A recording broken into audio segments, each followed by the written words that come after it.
Newton का पहला नियम यह बताता है कि कोई भी वस्तु अपने ठहरे हुए या सीधा रेखा में गति की स्थिति को बनाए रखेगी जब तक कि उस पर कोई बाहरी बल कार्य न करे। यह नियम सदैव गतिशीलता और स्थिरता के सिद्धांत पर आधारित है, जो हमें यह समझाता है कि वस्तुएं परिवर्तन का अनुभव तभी करती हैं जब उन पर बल लगाया जाता है। जब कोई वस्तु गति में होती है तो उसे रोका नहीं जा सकता जब तक कि कोई बल उसे रोकने का प्रयास ना करे। जैसे एक बस अचानक रुकने पर यात्री आगे की ओर झुक जाते हैं। यह नियम गति की स्थिति को समझने में मदद करता है। जैसे जब गेंद लुढ़कती है वह तब तक चलती रहती है जब तक कि कोई बल उसके रास्ते में ना आए। जब कोई वस्तु अपने बल पर धरती की कर्षण शक्ति के विरुद्ध चलती है तो वह अपने स्थान पर स्थिर रहती है जब तक कि कोई बाहरी बल उसे गति में लाने का प्रयास न करे।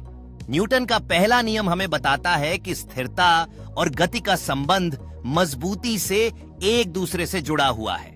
जैसे एक गेंद जो झील में पड़ी है तब तक स्थिर रहती है जब तक कोई उसे नहीं चलाता।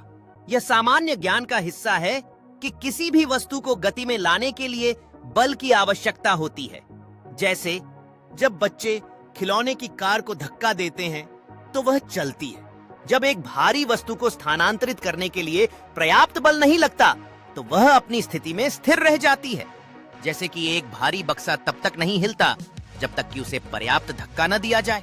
न्यूटन का पहला नियम यह स्पष्ट करता है कि जब तक कोई बाहरी बल किसी वस्तु पर लागू नहीं होता तब तक वह अपनी गति या स्थिरता को बनाए रखेगी। जैसे स्केटबोर्ड पर खड़ा व्यक्ति तब तक नहीं हिलता जब तक कि वह धक्का न दे। शिक्षक और छात्र जब खेल खेल में बल और गति की अवधारणाओं का अध्ययन करते हैं तो सब इसे समझते हैं कि वस्तुएं हमेशा पहले से निर्धारित अवस्था को बनाए रखती हैं जब तक कि उन पर कोई बल न कार्य करे। जब एक फुटबॉल को किक किया जाता है तो वह गति में आती है और तब तक चलती रहती है जब तक कि बल या अन्य कारक उसे रोकने का प्रयास नहीं करते।